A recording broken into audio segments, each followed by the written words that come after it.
أبا عبد الله يا أبا عبد الله. بسم الله الرحمن الرحيم.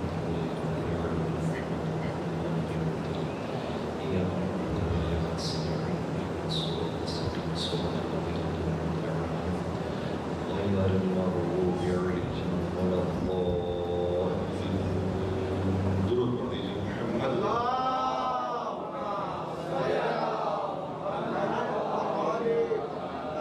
أعوذ بالله من الشيطان الرجيم. بسم الله الرحمن الرحيم. الحمد لله رب العالمين والصلاة والسلام على أشرف الأنبياء والمرسلين حبيب إله العالمين سيدنا ومولانا أبي القاسم محمد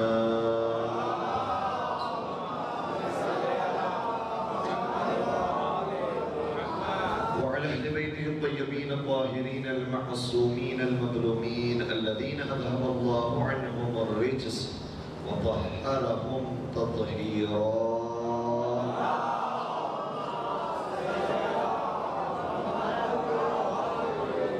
ولعنة الله على أعدائهم أجمعين. أما بعد فقد قال الله تبارك وتعالى في محكم كتابه المجيد وفرقانه الحميد. بسم الله الرحمن الرحيم.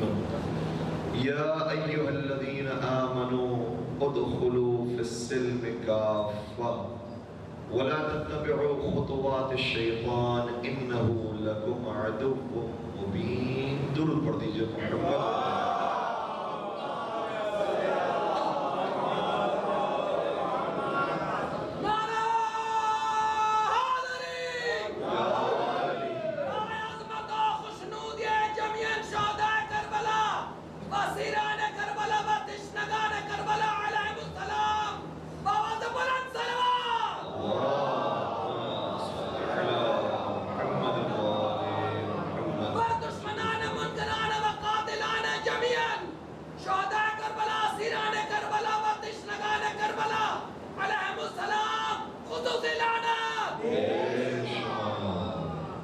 مولا کو سلامت رکھے. عشرے سے ہم اب فارغ ہوئے ہیں اور ہماری کوشش ہے کہ سیرت حضرت زینب کبریٰ سلام علیہ پر عمل پیرا ہوتے ہوئے پیغام امام حسین علیہ السلام کو مزید آگے بڑھائیں، اپنے نوجوانوں میں منتقل کریں، اپنے دوست احباب میں منتقل کریں اور دنیا جہاں میں جہاں جہاں حسینی فکر رکھنے والے لوگ موجود ہیں ان تک اس بات کو منتشر کرنے کی کوشش کریں. اس خمسہ مجالس کے لیے ہمارا عنوان یہ رہے گا کہ ہم اور ہمارے اہل بیت. انشاءاللہ اس عنوان پر گفتگو کرنے کی کوشش کی جائے گی اور جس آیت کریمہ کا سہارا لے رہے ہیں سورہ بقرہ کی آیت نمبر 208 ہے جس میں ارشاد ہوتا ہے بسم اللہ الرحمن الرحیم یا ایھا الذین آمنوا ادخلوا فی السلم کافہ. اے صاحبان ایمان اسلام میں مکمل داخل ہو جاؤ. وَلَا تَتَّبِعُوا خُطُوَاتِ الشَّيْطَانِ اور شیطان کے فٹ اسٹیپس کی اور خطوات کی اس کے قدموں کی پیروی نہ کرو. إِنَّهُ لَكُمْ عَدُوٌّ مُّبِينٌ وہ تمہارا کھلا ہوا دشمن. یہ بہت واضح سی آیت ہے اور پروردگار عالم کے قرآن کریم کا اعجاز یہ ہے کہ ایک آیت کے متعدد معنی ہوتے ہیں اور تمام معنی اپنے مقام پر درست ہوتے ہیں. اس لیے ظاہری تو اس کا ایک مفہوم لیا جائے اور شاید اسلام کو محدود کر رہے ہیں نماز روزوں ہر زکوٰۃ کے اندر، تو ایک اس کا یہ مطلب ہے کہ جب اسلام میں داخل ہوئے تو مکمل داخل ہو جائیں، نمازوں کی پابندی کریں، روزوں کی پابندی کریں، زکوٰۃ کی پابندی کریں، یہ اس کا مطلب ہے. لیکن نہیں، اس کا ایک وسیع مفہوم بھی ہے اور اس مفہوم کے اندر حقیقت میں اسلام سمویا ہوا ہے جس کے بارے میں چھٹے سرکار حضرت امام جعفر صادق رضی اللہ عنہ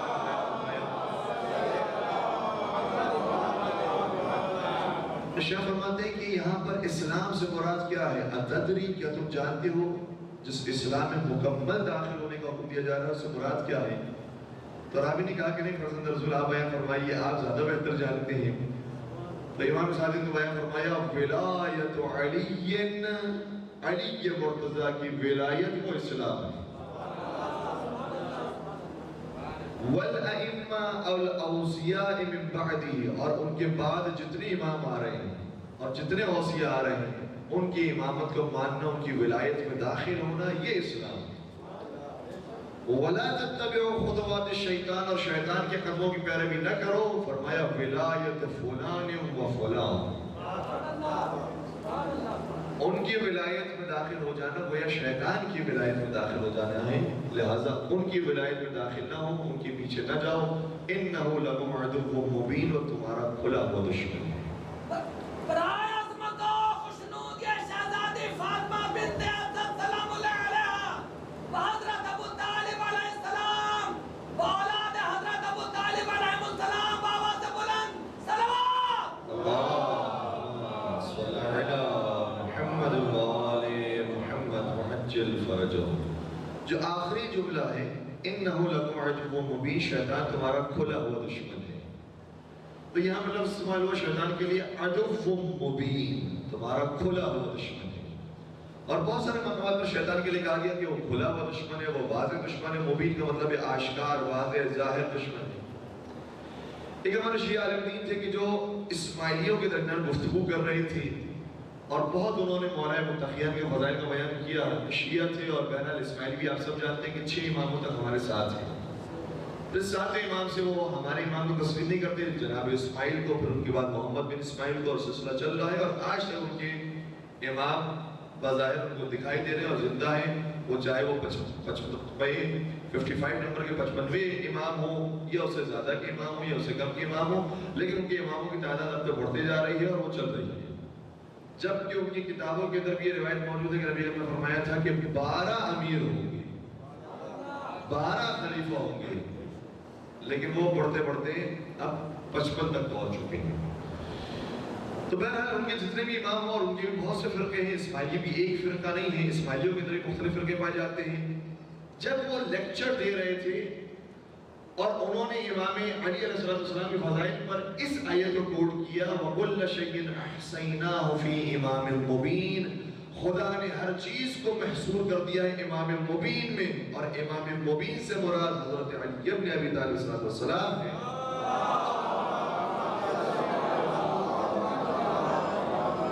اور وہ فضائل بیان کرتے ہوئے کہنے لگے کہ جتنا علم ہے وہ علی کے پاس ہے، جتنی شجاعت ہے وہ علی کے پاس ہے، جتنی سخاوت ہے وہ علی کے پاس ہے، جتنے آداب زکوٰۃ ہے وہ علی کے پاس ہے۔ جو جس فضیلت کو تم اٹھا کر دیکھو گے، علی امام مبین دکھائی دیں گے، علی سر فہرست دکھائی دیں گے۔ وہ اس انداز سے بیان کر رہے تھے اور اسماعیل کو مشورہ تھا، وہ سدھ رہا تھا، داد بھی دے رہا تھا۔ ان کے لیکچر کے بعد ایک اسماعیلی اسٹوڈنٹ کھڑا ہوا، اس نے کہا کہ آپ نے بھی جو آیت کوٹ کی ہے اس میں امام مبین، یہ امام وہ ہے جو واضح اور آشکار امام ہے۔ ٹھیک ہے، ہم نے تسلیم کر دیا، لیکن ابھی آپ جس امام کو مانتے ہیں وہ تو پردہ غیب میں ہے، وہ تو واضح اور آشکار نہیں ہے، وہ تو امام مبین نہیں ہے۔ قرآن خود کہہ رہا ہے اور آپ نے ابھی آیت پڑھی اور پھر آیت کوٹ کی اور اس کے بعد مثال پیش کی ہے میرے ساتھ، کہ ہم نے تسلیم کر لیا مولا علی کا کیا کہنا، ان کی شجاعت کا کیا کہنا، ان کے فضائل کا کیا کہنا، لیکن یہ بتائیے کہ آج کے دور کا آپ کا امام کون ہے جو مبین بھی ہو؟ ہمارے پاس وہ امام ہے ہمارا، وہ ہے واضح، وہ ہے آشکار، وہ ہم دکھا سکتے ہیں۔ آپ کا امام کہاں ہے؟ اور قرآن کہہ رہا ہے کہ امام مبین ہونا چاہیے، آپ کا تو امام مبین نہیں ہے، یا بتائیے امام مبین ہے تو بتائیے کہاں پر ہے۔ اب کہتے ہیں کہ اس سوال کو سننے کے بعد پیروں تلے زمین نکل گئی، میں تو تیاری کسی اور چیز سے کر کے آیا تھا، سوال کسی اور چیز سے کر لیا، میں کیا جواب دوں؟ لیکن بس پروردگار کی طرف سے مجھے مدد اور نصرت حاصل ہوئی، اور اس وقت بے اختیار میرے زبان پر وہ جملہ آیا اور وہ آیت آ گئی کہ قرآن شیطان کو بھی تو عدو مبین کہہ رہا ہے۔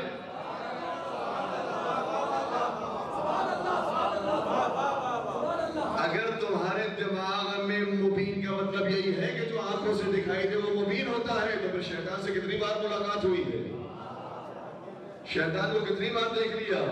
عدو مبین قرآن میں بھرا پڑا ہے کہ شیطان تمہارا کھلا ہوا دشمن ہے، وہ تمہارا آشکارا دشمن ہے، پھر اس کو کتنی مرتبہ دیکھا ہے۔ اس کا مطلب یہ ہوا کہ شیطان کی دشمنی اتنی واضح ہے کہ اسے عدو مبین کہا گیا۔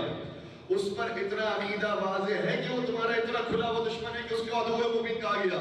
بس جس طرح سے دشمن خدا واضح ہے اسی طریقے سے ولی خدا بھی واضح ہے اور کہا وہ امام مبین ہے.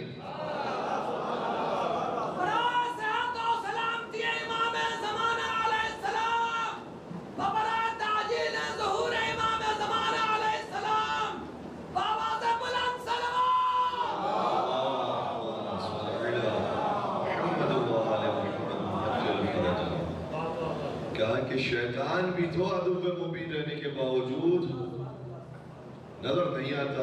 اسی طریقے سے اس کے مقابلے میں جو امام ہے وہ بھی ہمارا امام مبین ہے اور اگر دکھائی نہیں دیتا تو کیا قباحت ہے. اور شیطان تو وہ ہے کہ جو آدم سے لے کر اب تک دکھائی نہیں دیا. ہمارا امام تو وہ ہے کہ جن کی ولادت بھی ہوئی ہے تو لوگوں نے دیکھا ہے. 5 برس کے تھے تو لوگوں کے سامنے تھے. اور پھر غیبت کا آغاز بھی وہ تو غیبت صغرا ہے جس میں بعض لوگوں سے ملاقات ہوتی رہی اور پھر غیبت کبریٰ ہے. تو وہ امام کے جو جن کی ولادت ہوئی, جن کو دیکھا گیا, جن کی زیارت ہوئی, جن کی ملاقات ہوئی, اس امام پر اگر اعتراض کرنا ہے تو پہلے شیطان کے عدو مبین ہونے پر اعتراض ہوگا. وہ کیسے مبین ہوں گے؟ تو شیطان عدو مبین ہے لیکن شیطان ضروری نہیں ہے. یہ قرآن کی زبان میں عرض کر رہا ہوں اور اس آیت کے ذیل میں جو روایت آپ نے بیان کی اسے بھی مدد حاصل کرتے ہوئے کہ شیطان ضروری نہیں ہے کہ جن کی صورت میں ہی, بلکہ قرآن کریم میں جا بجا آیا ہے کہ شیطان انس ہو یا جن ہو سب کے شکل انسان پناہ ہوں گے. اور جس طریقے سے چڑھ صدقہ نے میں فرمایا کہ وَلَا تَتَّبِعُوا خُطُوَاتِ الشَّيْطَانِ, شیطان کے قدموں کی پیروی نہ کرو. اور شیطان سے مراد کون ہے؟ فلاں اور فلاں کی ولایت کی پیروی نہ کرو, فلاں اور فلاں کی حکومت کی پیروی نہ کرو. اس کا مطلب یہ ہوا کہ جو امام کے مقابلے پر حکومت قائم کرنے والے ہیں وہ شیطان کی حکومت قائم کرتے ہیں.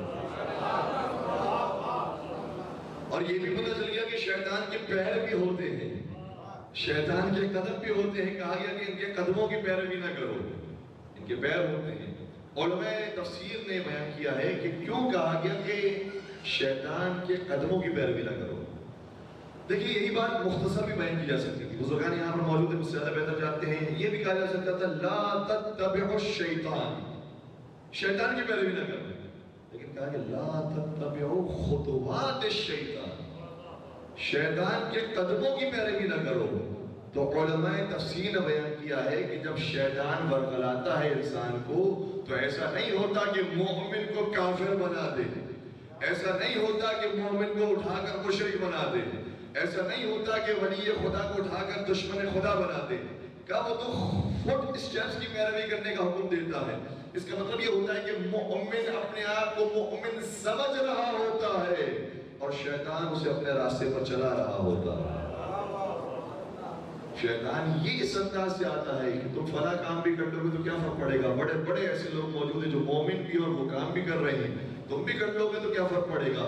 تو مومن اپنے آپ کو مومن سمجھ رہا ہوتا ہے لیکن شیطان اسے پیچھے پیچھے لا رہا ہوتا ہے. اس لیے کہا گیا کہ آہستہ آہستہ اس تدریجی عمل کو قرآن نے خطوات شیطان سے تعبیر کیا. اور انسان الرٹ ہو جائے اس وقت, جیسے ہی آغاز ہونے والا ہو کسی شیطانی عمل کا فوراً سے الرٹ ہو جائے, مجھے اس راستے کی طرف آگے نہیں بڑھنا, کیونکہ یہ راستہ وہ ہے کہ جو غلط راستے کی طرف اور مقصد اس کا غلط ہے جہاں پر وہ لے کر جانا چاہتا ہے. تو شیطان ایسا نہیں ہے کہ انسان کو جو شریف انسان ہے اٹھا کر ایک دن جادو کیا اور پھر وہ خبیث انسان میں تبدیل ہو گیا. رفتہ رفتہ انسان کو بگاڑتا ہے اور اس رفتہ رفتہ جو آہستہ آہستہ کیفیت ہے اس کو قرآن کریم نے خطوات سے تعبیر کیا ہے. انشاءاللہ پروردگار سے دعا کرتے ہیں کہ پروردگار کسی بھی مرحلے میں ہمیں شیطان کے پیچھے چلنے سے بچا لینا اور کسی بھی مرحلے میں ہم شیطان کے پیچھے نہ چلنے پائیں. ہمیشہ اطاعت امام کے اندر اطاعت امام زمانہ علیہ السلام میں رہنے کی پروردگار ہم سب کو توفیق عطا فرمائے. ان دعاؤں کی قبولیت کے لیے بھی درود پڑھ دیجیے محمد و آلہ.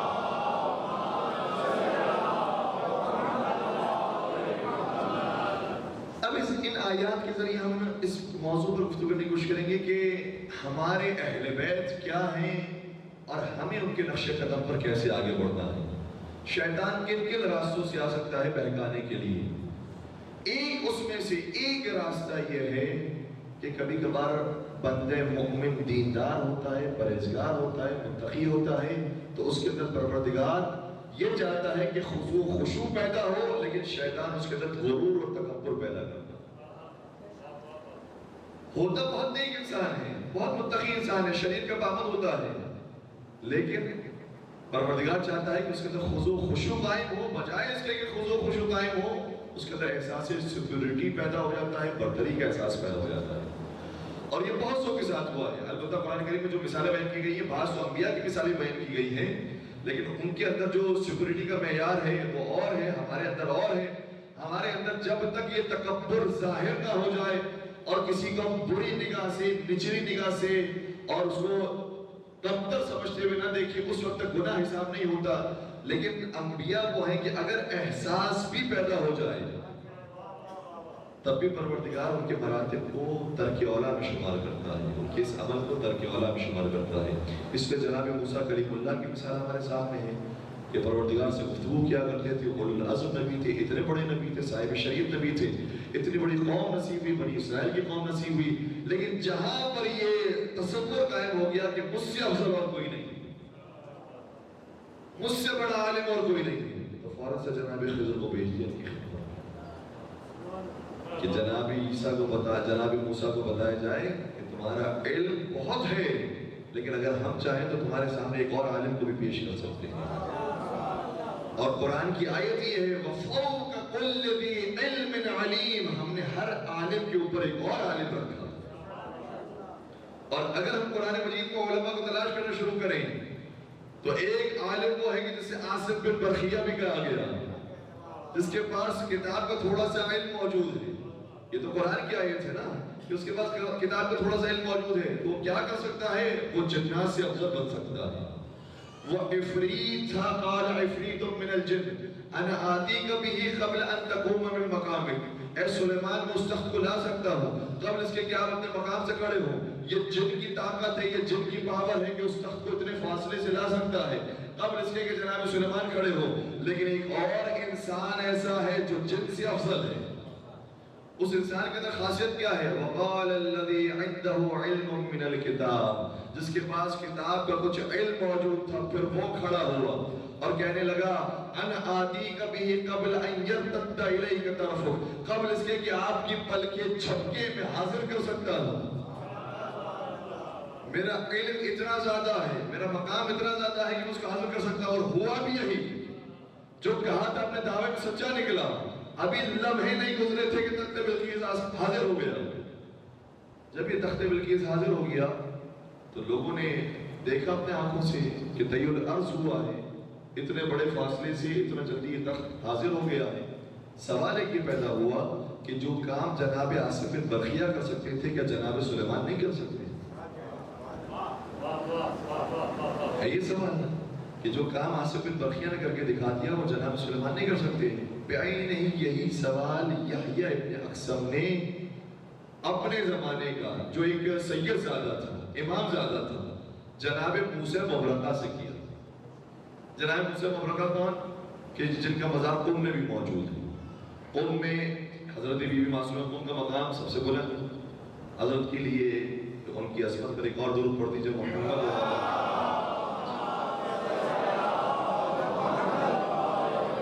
سب سے بلند مقام شہر قم کے اندر حضرت بی بی معصومہ قم۔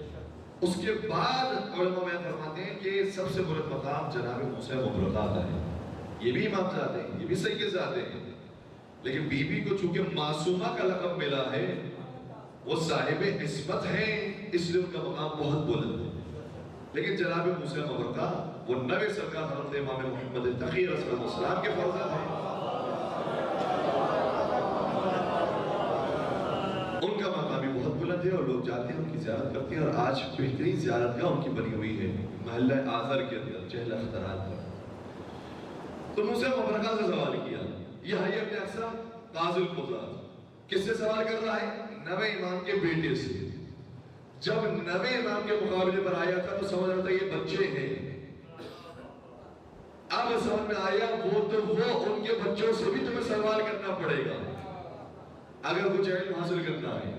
آیا جناب موسیٰ مبرکہ کے پاس اور کہا کہ میرا ایک سوال ہے، تو یہ بات سمجھ نہیں آئی. قرآن مجید کی آیت یہ ہے کہ سلیمان نے کہا آصف بن برقیہ کو تم لے کر آؤ. کیا سلیمان خود نہیں لا سکتے تھے؟ جناب موسیٰ مبرکہ کہتے ہیں کہ اس کا جواب مجھے بھی نہیں معلوم. اور یہی بہت بڑا علم ہے، یہی بہت بڑی طاقت ہے کہ انسان کو جو چیز معلوم نہ ہو اس کا اعتراف کر لے کہ مجھے نہیں معلوم. کس کے پاس آئے پھر؟ اپنے بھائی حضرت امام علی نقی علیہ السلام کی خدمت میں.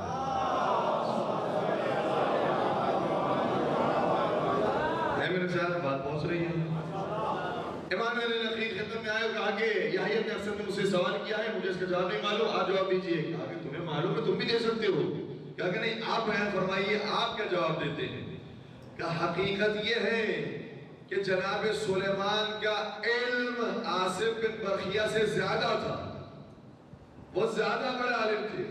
تو خبر یحییٰ ابن اخصم یہ کہتا ہے کہ اگر زیادہ بڑے عالم تھے تو خود ہی لے کر آ جاتے. پھر آصف بن برقیہ کو زحمت دینے کی ضرورت کیا تھی؟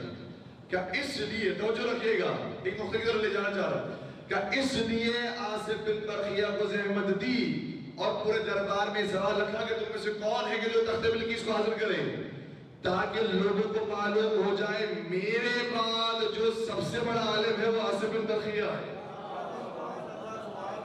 اور درباری جان لے جو سب سے بڑا میرے بعد عالم ہوگا وہی میرا مسیح و جانشین ہوگا. ورنہ یہ کام خود بھی کر سکتے تھے، خود بھی لا سکتے تھے، لیکن تعارف کروانا چاہ رہے تھے کہ دیکھو تم میں جو بڑے سے بڑا عالم بھی ہے وہ جن ہے، لیکن جن سے بھی جو زیادہ بڑا عالم ہے وہ آصف بن برقیہ ہے. لہذا اگر میرے بعد کسی کی پیروی کرنا تو اس عالم کی پیروی کرنا، آصف بن برقیہ کی پیروی کرنا. اب ہمیں سمجھ میں آیا کہ نبی خدا ہر جنگ کے اندر علی کو کیوں آگے بھیج دیا کرتے تھے. نبی خود بھی لڑنے جا سکتے تھے، جس طرح سے سلیمان بھی تخت لا سکتے تھے، لیکن نبی جانتے اس لیے نہیں تھے تاکہ دنیا والے جان لیں میرے بعد جو سب سے زیادہ شجاع ہے، سب سے زیادہ بہادر ہے وہ کوئی اور نہیں، علی ابن ابی طالب علیہ السلام.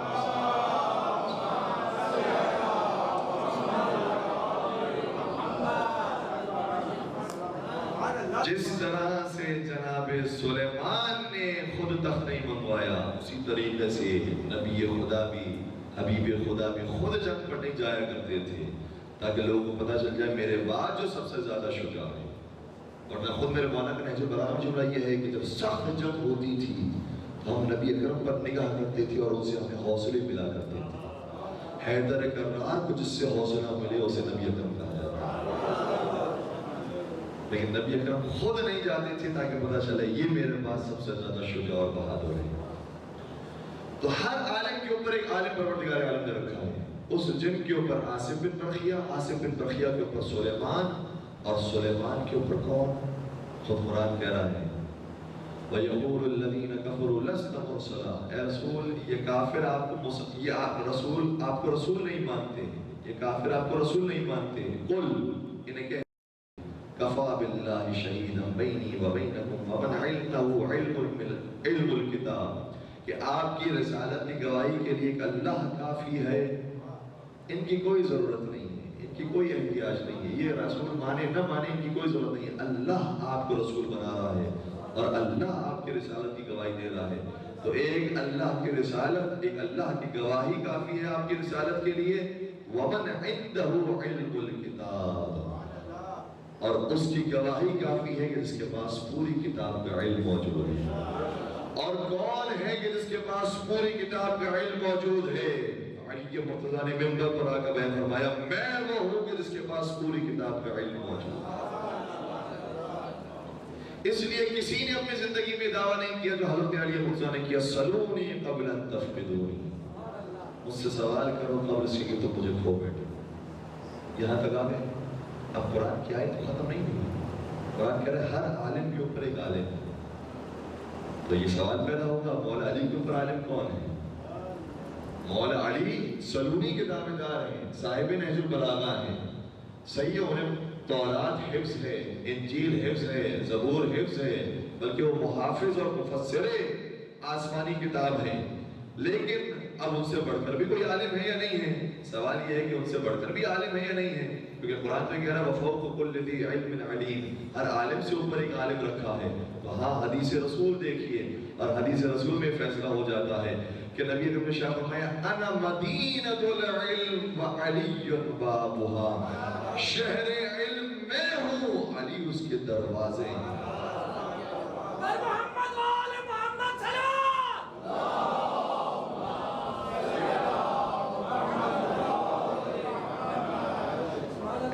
شہر علم میں ہوں، علی اس کے دروازے ہیں۔ اور یہ روایت کو ہے کہ جو ہمارے بھائیوں کی کتاب کے اندر موجود ہے، حاکم نیشابوری نے اپنی کتاب المستدرک علی الصحیحین میں 2 مقامات پر یہ حدیث لکھی اور کہتے ہیں کہ حدیث صرف یہاں تک نہیں تھی، ایک اور حدیث کا جملہ تھا، البتہ وہ ایک اور حدیث کا جملہ بھی پڑھایا گیا ہے اور اس پر بھی کچھ روشنی ڈالنے کی کوشش کرتا ہوں، لیکن جو حاکم نیشابوری نے لکھا کہا یہ مکمل صحیح حدیث ہے، جو امام بخاری کے معیار پر بھی پوری اترتی ہے، امام مسلم کے معیار پر بھی پوری اترتی ہے، لیکن انہوں نے اپنی کتاب میں نہیں لکھی اور خدا جانے کیوں نہیں لکھی۔ تو کہا کہ مکمل حدیث یہ ہے انا مدینۃ العلم وعلی بابها فمن اراد المدینۃ فلیأت الباب۔ کہا کہ نبی اکرم نے شاہ فرمایا تھا کہ میں شہر علم ہوں، علی اس کے دروازے ہیں، اب جو شہر تک پہنچنا چاہے وہ دروازے ہی سے ہو کر آئے، وہ کسی اور راستے سے نہ آئے۔ راستے بعد میں بہت بیان کیے گئے، لیکن کہا کہ دروازے ہی سے آنا ہے۔ اور جنہوں نے اس کے اندر اضافہ کیا ہے انہوں نے کیا لکھا؟ انہوں نے کہا کہ یہ فرمایا تھا انا مدینۃ العلم وفلان حیطانها وفلان جیدانها وفلان اساسها وعلی بابها۔ ترتیب دیکھیے، جیسے یہ ترتیب چوتھی خلافت کے بعد تیار ہوئی کہ جو پہلا ہے وہ پہلے، جو دوسرا ہے وہ دوسرے، جو تیسرا تیسرے، جو چوتھا ہے وہ چوتھے نمبر۔ فلان اساسها وفلان حیطانها وفلان جیدانها وعلی الباب۔ صحیح ہے۔ خیر اس کی سند کے اوپر خود علماء اہل سنت نے لکھا ہے کہ کذاب ہے اس کا راوی، صرف ضعیف نہیں کہا ہے، کذاب ہے، جس کی عادت میں تھا کہ جھوٹے واقعات کو بیان کرتا تھا، جھوٹی روایتوں کرتا تھا، لیکن یہ سمجھ میں نہیں آیا کہ اس کو جھوٹ بولنے پر مجبور کون کرتا تھا۔ جھوٹ بولنے والوں کو تو ڈنڈے پڑتے ہیں، یہ کیوں جھوٹ بولا کرتے تھے اور ان کی واہ واہ ہوتی تھی، یہ کیوں جھوٹ بولا کرتے تھے اور ان کو ملا کرتا تھا اور موقع ملا کرتا تھا کہ یہ حدیثوں کو بیان کریں، تو اس کا مطلب یہ ہو کہ کچھ طاقتیں پیچھے بھی موجود ہوں گی۔ لیکن اگر راوی کو ہم چھوڑ دیتے ہیں تھوڑی دیر کے لیے کہ بھئی یہ روایت ہو سکتا ہے کہ کسی نے بیان کی ہو، نہیں پتا کہ کس نے بیان کی ہے، تو ذرا دیکھیں تو صحیح مطلب کیا ہے۔ مطلب یہ ہے کہ نبی اکرم شاہ فرمانے ہیں کہ میں علم کا شہر ہوں، فلاں اس کی بنیادیں، فلاں اس کی دیواریں اور فلاں اس کی چھت ہے۔ یہ بناتے حدیث کو بناتے بناتے گھر بنا بیٹھے، بھول گئے کہ پہلے نبی نے فرمایا تھا کہ میں شہر علم ہوں، نہیں فرمایا تھا کہ میں علم کا گھر ہوں، کہا تھا میں علم کا شہر ہوں۔ صحیح ہے، اگر گھر کہا ہوتا تو اس کی چھت بھی ہوتی ہے، اس کی دیوار بھی ہوتی ہے، اس کی بنیاد بھی ہوتی ہے، لیکن اگر کوئی شہر ہو تو چاہے شاید اس کی دیوار تمہیں مل جائے، شاید اس کی بنیاد تمہیں مل جائے، لیکن کوئی ایسا شہر دکھاؤ جس کی چھت بھی موجود ہوتی ہے۔ تو خود یہ حدیث کہہ رہی کہ میں جھوٹی حدیث ہوں، کہ پہلا حصہ نبی اکرم نے فرمایا کہ میں علم کا شہر ہوں، علی اس کے دروازے ہیں، اور گھر گھر میں اگر آپ جائیں گے تو وہاں چھت نظر آئے گی، لیکن شہر شہر میں جائیں گے تو وہاں دروازے نظر آئیں گے، اور جتنے بھی پرانے شہر آپ کو دکھائی دیں گے سب کے دروازے ہوتے ہیں۔ اس دروازے کا کام کیا ہوتا ہے کہ پہلے چیک کرتا ہے یہ اندر آنے کے قابل ہے بھی یا نہیں، یہ ہمارا ہے بھی یا نہیں، یہ کوئی دشمن تو نہیں ہے کہ جو مقابلے کے لیے آ گیا۔ بس سمجھ میں آ گیا اس حدیث سے کہ صرف علی اپنے زمانے کے نبی کے بعد سب سے بڑے عالم نہیں تھے، بلکہ علی اپنے زمانے کے نبی کے سب سے بڑے محافظ بھی تھے۔ جس کو نبی کے پاس آنا ہے پہلے علی کے ذوالفقار سے ہو کر گزرنا پڑے گا۔ درود پڑھ دیجئے محمد و آل محمد۔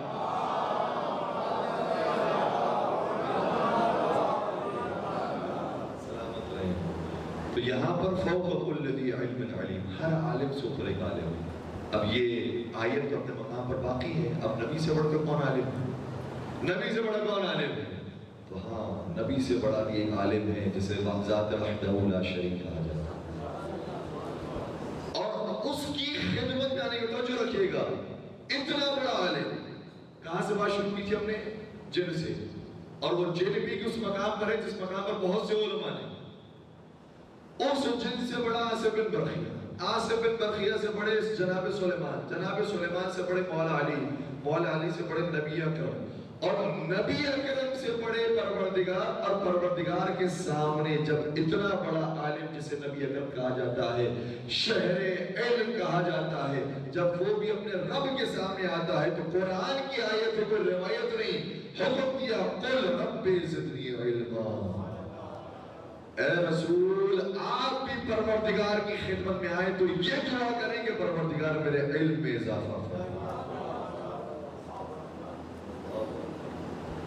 کوئی چھوٹا سا عالم یہ سمجھ بیٹھے کہ مجھے سارا علم حاصل ہو گیا، واقعی یہ خناس ہے، واقعی یہ شیطانی سوچ ہے. اتنا بڑا عالم ہونے کے باوجود حکم یہ ہے قل، کہیے رب زدنی علما، پروردگار میرے علم میں اضافہ فرما.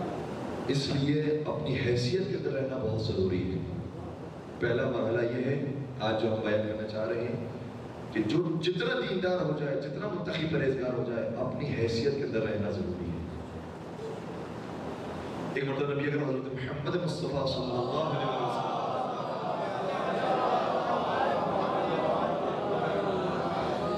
صحابہ کے مجمع سے خطاب کر رہے تھے.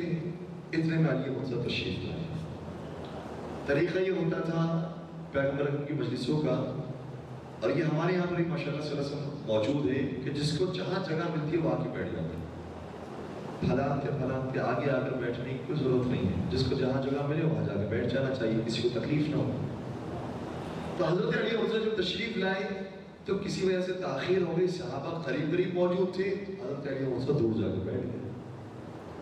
لیکن ہاں، نبی کی نگاہ جیسے ہی علی پر پڑی، فرمایا قریب آ کر بیٹھو.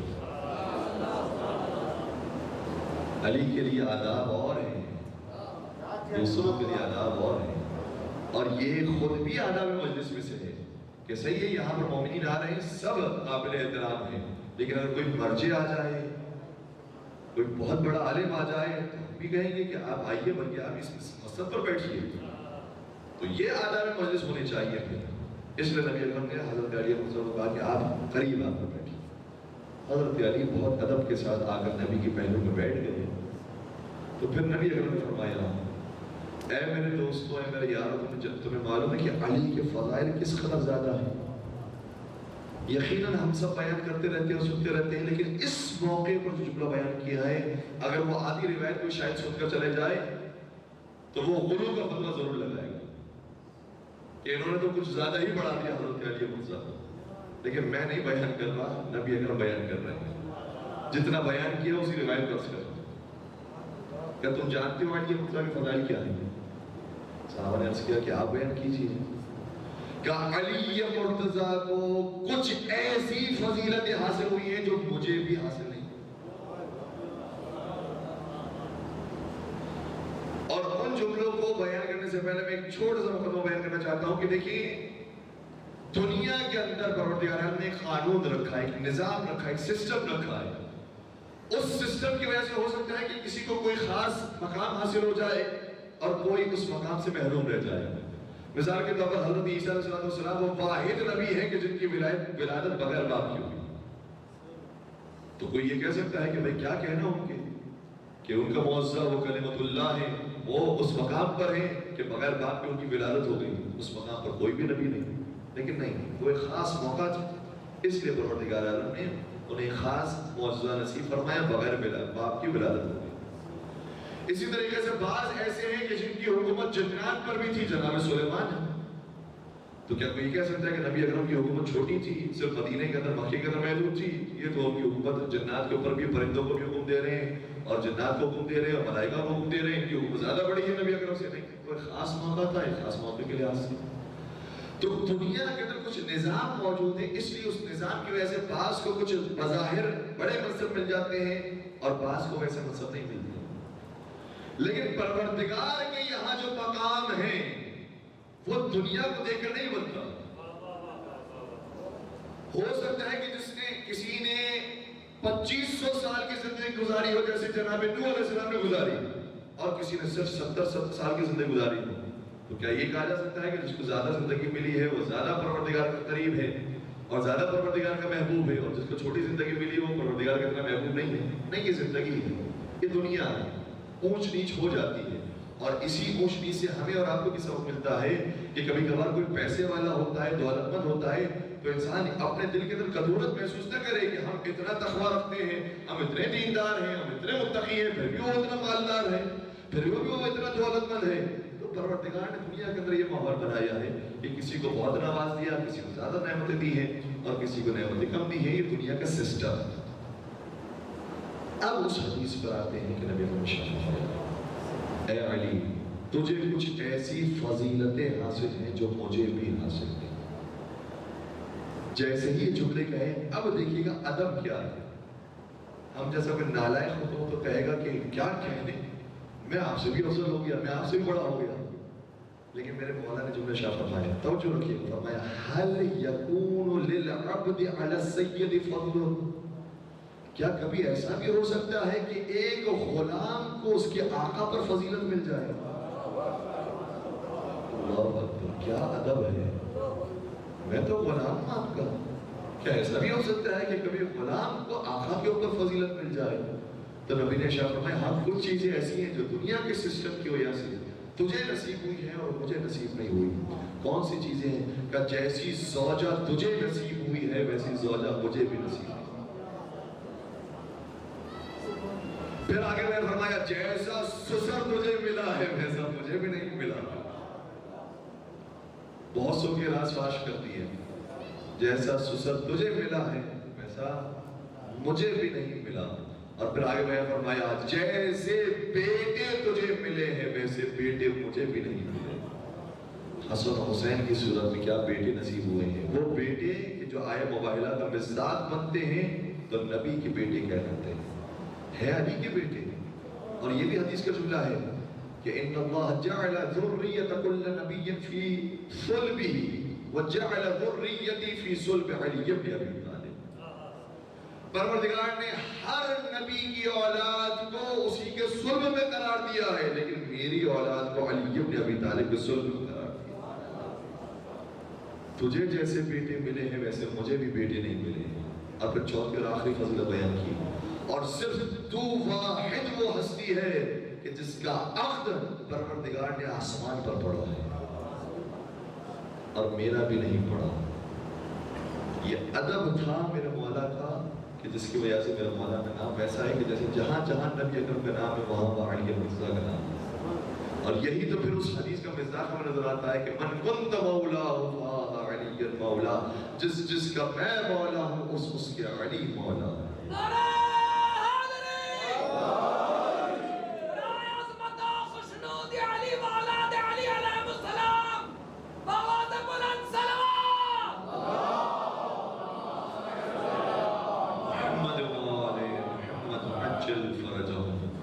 تو مولا متقیان اس معراج پر پہنچنے کے باوجود فضائل کے اس معراج پر جس کے بارے میں ہم حدیث سنتے رہتے ہیں کہ دنیا کے سارے درخت قلم بن جائیں, سمندر سیاہی بن جائے, لکھنے والے جنات ہو جائیں, حساب رکھنے والے انسان ہو جائیں, وہ سب ختم ہو جائیں گے, علی کے فضائل کو نہ لکھ سکیں گے. اس علی نے کہا ہے کہ کیا غلام کو اپنے آقا پر کوئی سروری حاصل ہو سکتی ہے, برتری حاصل ہو سکتی ہے. اور یہی مزاج, ابھی میں مسائل پر نہیں پہنچا ہوں, لیکن یہی مزاج میراث میں حضرت ابوالفضل عباس کو نصیب. حضرت عباس کی معراج یہی ہے. ہم سے یہ فضائل بیان کرتے ہیں مولا غازی عباس کے, وہ سب سے شجاع تھے, سب سے بہادر تھے, قمر بنی ہاشم تھے, حسین و جمیل تھے, ان کا کیا کہنا, ان کے مقابلے میں کوئی نہیں ہے. ان کا حسب و نسب ایسا ہے کہ جیسا کوئی کسی کا حسب و نسب نہیں. وہ علی کے بیٹے ہیں, وہ حسین کے بھائی ہیں, وہ حسن کے بھائی ہیں, ان کا کیا کہنا. لیکن معراج حضرت ابوالفضل عباس کی یہ ہے کہ اتنے فضائل ہونے کے باوجود ہمیشہ اپنے آپ کو حسین کا غلام سمجھا. اور چونکہ یہ ادب ان کے اندر پائے جاتا تھا, تو آج کربلا جاؤ روزہ دیکھنے کے لیے اور کسی کو پتہ نہ ہو کہ اس کے اندر کون سے امام مدفون ہیں تو یوں محسوس ہوگا کہ جیسے کربلا میں 2 اماموں کے روزے ہیں۔ جس شان کے ساتھ امام حسین کا روزہ ہے اسی شان کے ساتھ حضرت عباس کا روزہ نظر آتا ہے۔ برائے عظمت و خوشنود یہ شہزادی بی بی پاک ام البنین سلام اللہ علیہ حضرت عباس علمدار علیہ السلام باواز بلند سلام اللہم صلی علی محمد وآل محمد وعجل فرجہم۔ اور جب ہم زیارت پڑھتے ہیں بہت خوبصورت جملے ہیں اس کے، السلام علیکہ ایھا العبد الصالح المطیع للہ ولرسولہ ولامیر المؤمنین والحسن والحسین۔ اس کا مطلب کیا ہے کہ اے عبد صالح آپ پر ہمارا سلام، جو صالح عمل کرنے والے ہیں آپ پر ہمارا سلام۔ آپ نے اللہ کی اطاعت کی سمجھ میں آ گیا، آپ نے نبی اللہ کی اطاعت کی سمجھ میں آ گیا، آپ نے امیر کائنات کی اطاعت کی سمجھ میں آ گیا، آپ نے امام حسن کی اطاعت کی سمجھ میں آ گیا، آپ حسین کی بھی اطاعت کرنے والے ہیں۔ حسین تو آپ کے بھائی ہوتے ہیں، آپ خود اتنے صاحب کمالات تھے، آپ خود اتنے صاحب فضائل تھے، آپ کو حسین کی، میں اپنے جملوں کے اندر سے بچوں کو سمجھانے کے لیے کر رہا ہوں، آپ کو حسین کی اطاعت کرنے کی ضرورت کیا ہے؟ آپ خود اپنی مرضی کے مطابق عمل کریں، آپ کا ہر عمل علی مرتضیٰ کی خوشنودی کے مطابق ہوگا، نہیں اپنے زمانے کے امام کے سامنے جھکے رہے۔ یہ خضوع و خشوع حضرت ابو الفضل عباس کے اندر پائے جاتے ہیں۔ اور علماء نے بیان کیا ایک عجیب واقعہ، کہتے ہیں کہ شاہ صفوی کا زمانہ تھا، جو صفوی حکومت آئی، آل بویہ کی پہلے حکومت آئی جو شیعوں کی حکومت تھی، پھر صفویوں کی حکومت آئی، اور صفویوں نے بڑا کام کیا۔ البتہ ان کے بارے میں بھی یہ اندازہ لگانا مشکل ہے، بعض کہتے ہیں کہ پہلے کا دور وہ تھا کہ جب وہ اسماعیلی تھے، بعد میں شیعہ شیعہ ہو گئے، بعض کہتے ہیں کہ نہیں، بعض اسماعیلی فرقے کے تھے، بعض اسماعیلی عقائد کے تھے اور بعض شیعہ شیعہ عقائد کے تھے، لیکن کم از کم مولا علی کا احترام کرتے تھے، مولا حسین کا احترام کرتے تھے، حضرت عباس کا احترام کرتے تھے۔ اس لیے صفویوں نے یہ کوشش کی کہ جتنے بھی یہ مقدس مقامات ہیں ان کے حرم بنائے جائیں، ان کے حرم تعمیر کیے جائیں۔ تو مولا علی کا بھی حرم بنا، مولا علی کا گنبد بنا، اسی طریقے سے کربلا میں مولا حسین کا حرم اور حضرت عباس کا حرم بنایا۔ البتہ اب اتنا زیادہ ایڈوانس ہو گئی کہ بار بار پھر وہ تبدیل ہوتا رہا، بہت خوبصورت ہوتا رہا، بہت بڑھتا گیا اور بہت عالیشان ماشاءاللہ آج حرم موجود ہے۔ اور کسی کیا معلوم تھا کہ جس کے نام و نشان کو مٹانے کے لیے پوری طاقت لگا دی، خدا نے اس کے نام کو ایسا اونچا کیا ہے کہ جیسے اس کے گھر کے زائر نہیں ہیں ویسے حسین کے در کے زائر ہیں۔ اتنا نام اونچا کر دیا، اتنا نام اونچا کر دیا۔ تو جب یہ حرم بنانے کا کام شروع ہوا تو شاہ صفوی نے حکم دیا کہ ساتھ ساتھ کام شروع کیا جائے۔ جہاں مولا حسین کا حرم اور ان کا گنبد تعمیر ہو رہا ہے وہیں ساتھ ساتھ حضرت عباس کی گنبد بھی تعمیر کیا جائے۔ دونوں جگہوں پر مزدوروں کو لگا دیا گیا۔ لیکن عجیب بات یہ ہوئی کہ مولا حسین کا حرم بنتا جا رہا تھا اور تکمیل تک پہنچتا جا رہا تھا، حضرت عباس کا حرم بن نہیں رہا تھا۔ مزدوروں نے بڑا کام کیا، وہ ٹائلیں لگانے کی کوشش کرتے تھے، چپکانے کی کوشش کرتے تھے، ٹائلیں چمکتی نہیں تھی۔ حرم تعمیر کرنے کی سریا لے کر آتے تھے، جہاں جو گاڑنے کی چیز تھی وہاں لگانے کی کوشش کرتے تھے، لگتی نہیں تھی، گر جاتی تھی۔ اب مزدور بڑے پریشان ہو رہے، زمین میں کوئی گڑبڑ ہے، پانی جو ہم استعمال کر رہے ہیں وہ مناسب نہیں ہے، جو کیمیکل استعمال کر رہے ہیں وہ پرابلم کر رہے ہیں، کیا مسئلہ ہے سمجھ نہیں آتا۔ کئی عرصے تک اس طرح سے ہوتا رہا اور مولا حسین کا حرم بنتا جا رہا ہے، بنتا جا رہا ہے۔ اب جو ایکسپرٹس سے وہ بہرحال اوپر تک بات پہنچاتے ہیں کہ بھائی حضرت عباس کا حرم تعمیر نہیں ہو پا رہا، یہ مسائل ہیں۔ بات پہنچتے پہنچتے شاہ صفوی تک پہنچی۔ اس نے حکم دیا، جب اس نے بات پہنچی اس نے حکم دیا حضرت عباس کے حرم کو بھی چھوڑ دو، مولا حسین کا جو حرم اس کو آباد کرو اور اس کو تیار کرو۔ پورا حرم مولا حسین کا تیار ہو گیا۔ اب شاہ صفوی نے کہا اب حضرت عباس کا حرم تعمیر کرو۔ اب جب دیواریں بنائی جاتی تھی تو آسانی سے بن رہی ہیں، اب جب ٹائلیں لگائی جاتی ہیں تو آسانی سے لگ رہی ہیں، پورا گنبد تعمیر ہو رہا ہے، آسانی سے تعمیر ہو رہا ہے۔ یہ کون سا معجزہ ہو گیا، کون سی کرامت ہو گئی؟ اے شاہ صفوی تو نے کیا پڑھ کے پھونک دیا، تو نے کون سا وظیفہ کر دیا کہ آسانی سے گنبد تعمیر ہونے لگ گیا؟ شاہ صفوی نے کہا کہ میں نے کچھ نہیں پڑھا ہے، مجھے عباس سے سکھایا ہے۔ سیرت ابو الفضل عباس دیکھو تو تمہیں پتا چلے گا، عباس پانی نہیں پیتا جب تک اس کا امام پانی نہ پیے۔ وہ پسند کریں گے کہ ان کا حرم ساتھ ساتھ تعمیر ہو، پہلے حسین کا حرم تعمیر ہو جائے پھر میرا حرم تعمیر اسے کہتے ہیں عباس. بس ازادار ہو مولا غازی عباس کی وفا تو مشہور ہے، اور مجھے نہیں معلوم کہ یہ لفظ کیوں ہم استعمال کرتے ہیں، ورنہ ہر صحابی کے لیے یہ لفظ ہم عام طور پر کہتے ہیں کہ فلاں صحابی بہت زیادہ اطاعت کرنے والے تھے، بہت زیادہ ان کی پیروی کرنے والے تھے، فلاں نبی کی بہت پیروی کی گئی ہے. یہ اطاعت اور پیروی اور اقتداء کا لفظ آتا ہے، لیکن خدا جانے جب عباس کا نام آتا ہے تو یہ لفظ چھوٹے نظر آتے ہیں، وفا کا لفظ سمجھ میں آتا ہے. کسی نے کیا خوب کہا تھا کہ ہر دور میں انسان کا حشم ہو جائے، مینار تہذیب امم ہو جائے، وہی ہاتھ لکھے گا وفا کی تاریخ، وہی ہاتھ لکھے گا وفا کی تاریخ، جو ہاتھ قلم ہو کے الگ ہو جائے. آئے حضرت ابوالفضل العباس. اور علماء نے ایک اور بات گویا کی، کہا کہ ہم نے جب مقادر کو پڑھا تو ایک چیز محسوس کی.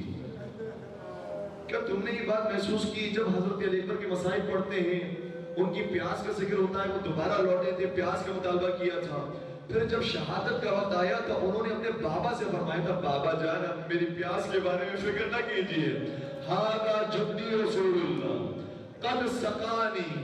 یہ دیکھیے نانا رسول خدا آ گئے، انہوں نے مجھے پانی پلا دیا، آپ میری پیاس کی فکر نہ کیجئے. اور کہہ رہے ہیں کہ میرے حسین کو بھی جلدی بھیج تاکہ میں اسے بھی سیراب کروں.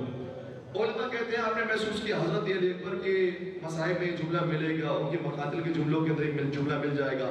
حضرت قاسم کے بارے میں بھی یہ ملتا ہے کہ چچا جان آپ پریشان نہ ہوئیے، میری پیاس دور ہو گئی، رسول خدا آ گئے، انہوں نے مجھے حوض کوثر کا پانی پلا دیا، لا اظمأ بعدہ ابدا، جس کے بعد مجھے پیاس نہیں لگ رہی، میں پیاسا نہیں رہا، میں سیراب ہو گیا. کہ جب ان شہزادوں کے جملے ملتے ہیں تو یہ حق بنتا تھا کہ حضرت ابوالفضل عباس بھی یہی کہے بھائیا آپ پریشان نہ ہوئیے، میں نے پانی پی لیا، میں سیراب ہو گیا، میری پیاس مل گئی، آپ بھی تشریف لائیے، آپ کو بھی رسول خدا پانی پلائیں گے. کہا نہیں حضرت عباس کے مقاتل پڑھو، کہیں یہ جملہ نہیں ملے گا. کیوں نہیں ملے گا؟ علماء نے بیان فرمایا اس لیے نہیں ملے گا کہ رسول خدا آئے تو تھے پانی پلانے کے لیے، لیکن عباس سے کہا جب تک میرا آقا حسین پانی نہیں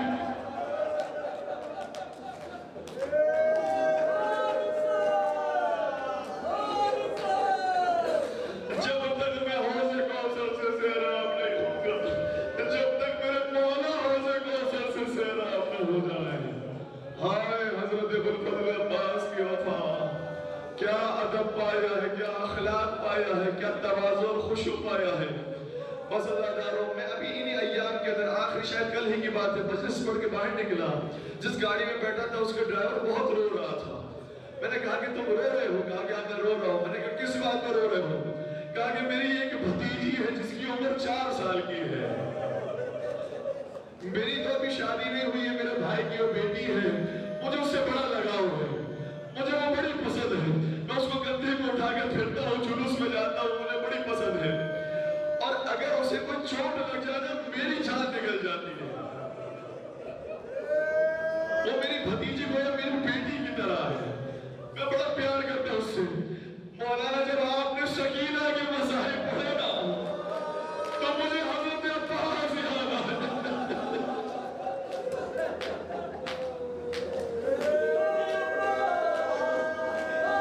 آئی بچی بابا بابا بھی کہا کرتی تھی تو چچا چچا بھی تو کہا کرتی تھی، اور چچا کو جب پانی لانے کے لیے بھیجا تھا اور خبر نہ ملی تھی، روایت دیکھ کے آپ کی خبر کرو، اور وہ خبر نہ ملی تو اس 4 سالہ بچی نے اپنے بابا سے سوال یہ کیا تھا حل لک علم بعمی العباس، بابا آپ کو میرے چچا عباس کے بارے میں کچھ معلوم ہے؟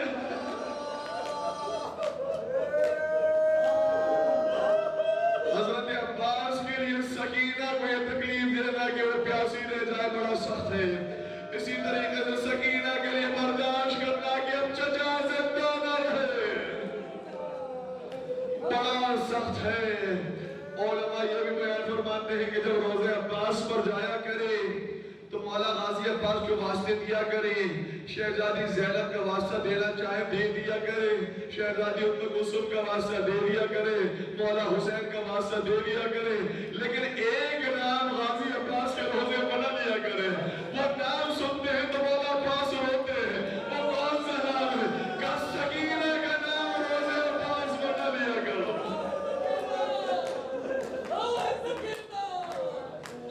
سکینہ کا نام عباس سن لے تو برداشت نہیں کرتے۔ آئے میری اس جان والا بچے کی ایک ہی تو خواہش تھی، میں پانی لے کر آ جاؤں۔ پانی اس تک نہ پہنچا سکا، اسی لیے جب شام غریبا ہور کی زوجہ پانی لے کر آئی اور شہزادی زینب کبریٰ کے حوالے کیا، بی بی نے فرمایا ہاں میں ساری بیویوں کو پلاؤں گی۔ بچیوں کو جمع کیا گیا، ایک ان میں سے سکینہ بھی تھی۔ سکینہ کو قریب بلایا کہ بیٹی پانی لے لے۔ جیسے بی بی نے پانی کے نام سنا کہا کہ چچا عباس آ گئے۔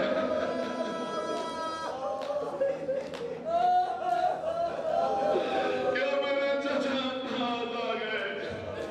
بی بی نے فرمایا نہیں عباس نہیں آئے، لیکن پانی سے پہرا اٹھا دیا گیا، پانی کا انتظام ہو گیا، لے بیٹی پانی پی لے۔ کہا اگر چچا نہیں آئے تو مجھے پانی نہیں پینا، آپ پانی پی لیجئے۔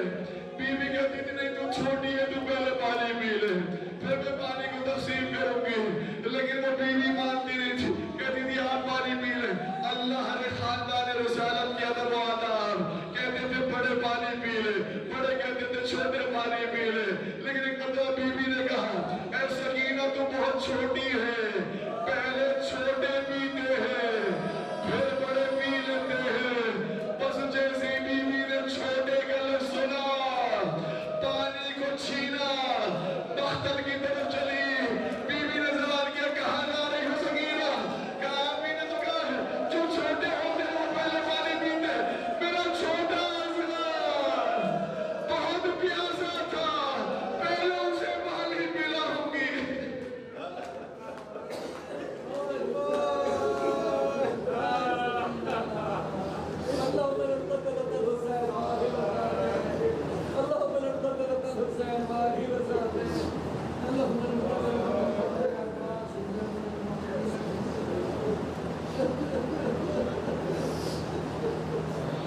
ألا ولعنة الله على القوم الظالمين وسيعلم الذين ظلموا أي منقلب ينقلبون۔ پالنے والے ناسوں کا واسطہ ذل و مال حضرت سیدہ کائنات میں جگہ نصیب فرما۔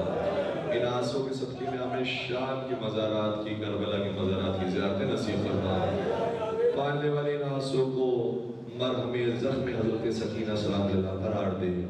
پروردگار ناسوں کے صدقے میں تمام شیعان حیدر کرار کی جان مال زداد کی حفاظت فرما۔ فرش عزا پر آنے والے تمام مومن کی جائے شرعی حاجات کو پورا فرما۔ مومنین کرام میں اتحاد اور اتفاق قائم فرما۔ ملک پاکستان کو استحکام نصیب فرما۔ تمام عالم بشریت سے کورونا وائرس کے مرض کو دور فرما۔ تمام مریضوں کو شفاء کامل اور عاجلہ نصیب فرما۔ بے اولاد مومنین کو حضرت سکینہ سلام اللہ کا واسطہ ہے اولاد صالحہ نصیب فرما۔ پالنے والے کوئی غم نہ دینا سوائے غم امام حسین صلی اللہ علیہ وسلم کے، اور تمام مظالم سے انتقام کے لیے بالخصوص کربلا کوفہ اور شام کے مظالم سے انتقام کے لیے اپنی آخری بچت امام عصر والزمان کے ظہور میں تعجیل فرما۔ ہمیں ان کے عاشقین محبین سچے چاہنے والے اور ماننے والے شمار فرما۔ ربنا تقبل منا انك انت السميع العليم وتب علينا انك انت التواب الرحيم برحمتك يا ارحم الراحمين۔